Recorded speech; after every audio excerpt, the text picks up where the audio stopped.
I believe that it is so important for us to give honor to our parents, even when they're gone. It's already difficult being motherless, but to be a motherless mom is even more difficult. So we're gonna talk today through those challenges and how we can work together as motherless moms. As a motherless mom, I have a deeper appreciation for my father. He sat down and coached me on how to move forward in life and shared his experiences on how he coped with losing his mother at such a young age. I appreciate my father because the information that he gave me, I'm able to give to others. My mother passed, Tanya. I got my 90 days in at Ford Motor Company. My 90th day, my mother died. I got hired January, February, March the 12th. My mother died June the 12th. And on the way home from Flat Rock, I worked with the Flat Rock Ford Motor Company. And then some of the guys, we was come back home, we was drinking, we was tore up, man. I was so drunk I couldn't even stand myself. I turned that corner on Herbert. There was so many police cars out there in front of the door, I got sober instantly. Instantly I got sober. I said, what are they doing coming out of my house? I go in the house, my mother was laying on the floor. She had passed. How old was she? My mother was 37 years old. You keep on mentoring your girls and teaching them about life in general and pray with them. Always pray before you start doing anything. Before you even get up in the morning, hit that phone, you thank God for letting you be able to walk. I love you, baby. God is good. Keep God first. He'll take care of you. Stay strong.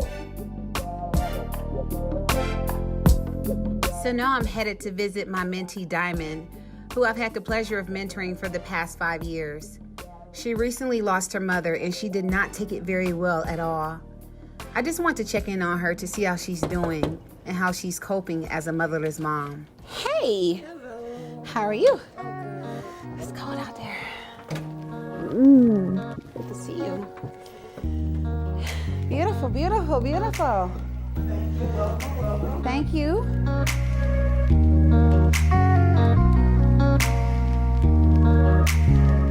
I spoke with Diamond and she shared with me how hard it is to be a motherless mom. I took time to encourage her that as a mother, she has to be the best example she can be so she can have an impact on the lives of her children and teach them how to persevere and be strong. As a woman that does not have her mother anymore, you be the best woman that you can be because you got 2 beautiful daughters that's looking at you. You always keep that in mind. If anything you feel like you're going to get out of character for something, I can't get out of character. Because my child makes me more mature. My child allows me to make better decisions. Because at the end of the day, I have to be an example to them because they're a reflection of me.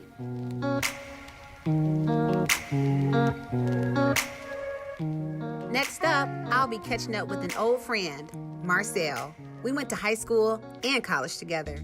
I must meet with her just to talk about how she's dealing with her mother's passing, give her some advice, and also talk with her about the new child that she's expecting. Talk to me about how you felt when your mom passed away. My mom passed away from lung cancer. She survived it 6 years and then she succumbed to it the morning after Mother's Day 2013. Losing my mother made me feel a void. She was my best friend, so it felt like losing 3 people in one. I felt like I lost my mother, my daughter, and my best friend. It was a very difficult time, and I always felt in my life, as long as I had her, that I was covered, that I had support and encouragement, somebody who would tell me like it is and be honest with me about life. And I felt like after she passed, that was missing. I felt very uncovered. The one thing I heard you say was covered. Like, that's how I felt. I felt like when my mother was living, I had a covering and I was all good and I felt safe and that nobody could get me because my mom was here and she was protecting me. But when she left me, I felt like I was walking around without a shirt on. I felt exposed, like vulnerable, like anything could hit me and just trigger me or just aggravate me, or I didn't have what I needed anymore. And so just listening to what you said about how you felt when you lost your mom, it's kind of like a similar feeling. I would say the best days don't feel as good as they should or after the best days, there's a crash of grief, realizing that I can't share those best moments with my mother, which is something that was a norm for me. And then the worst days feel even worse because I don't have her there to give me wisdom and guidance, but I'm grateful that she shared so much with me while she was here. Most of the things I feel like I need her for, if I really just sit down and think about it, usually she's already shared that wisdom with me and I just need to go back and remember. Yeah, so you're talking about like the best days. I mean, the best day is coming. I mean, you are with child, and that's a great day that's coming for you. So how does it feel knowing that you're gonna have this great day coming up and your mom is not there to see it or celebrate it with you? It's really, really difficult for me. Not a lot of people know this, but one of my biggest fears in life is actually becoming a parent. And that was one of the things that I spoke with my mom about. I remember when she was terminally ill, and one day we were laying in bed watching Wendy Williams, and Wendy was talking about how much her mother was there for her when she was a new parent, and how, you know, she would let her get some rest and would help her and show her things about how to care for a child. And I remember just falling into my mother's lap because I knew for sure that I wasn't going to have that moment. Everything that she told you means something, you know, and now that you got to see to look after her in the next few months, all of that's gonna kick in, so.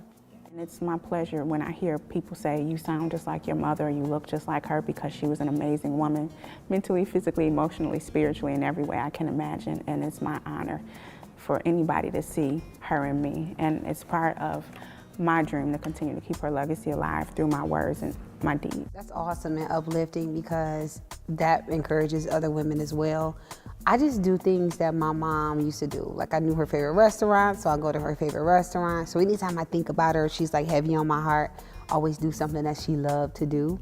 And I feel like that kind of makes me feel better because I know I'm doing something that she would want me to do. Nowadays, when I really miss her, I go to fellowship with her in the kitchen. I smell things, I feel the food. Just listening to the food reminds me of times we spent together. And her favorite color was pink, so when I'm grieving for her and I need to pick me up, I put on something pink, whether it's some pink earrings, some pink lip gloss, nail polish, a shirt. I don't care if it's gym shoes with pink swoosh on it or some whatever pink. It's just, that's my way of remembering her and knowing that she's always with me. And I have a tattoo of her. And this is a Cancer sign in a 13 because she died May 13th, 2013. And since I got this, I feel like she's always with me. And that's a blessing to know because I certainly know that the spiritual realm is so much more powerful than actually having a physical body here. Like knowing that you can see mom or talk to her in the spirit is just so beautiful because we know where our mothers are.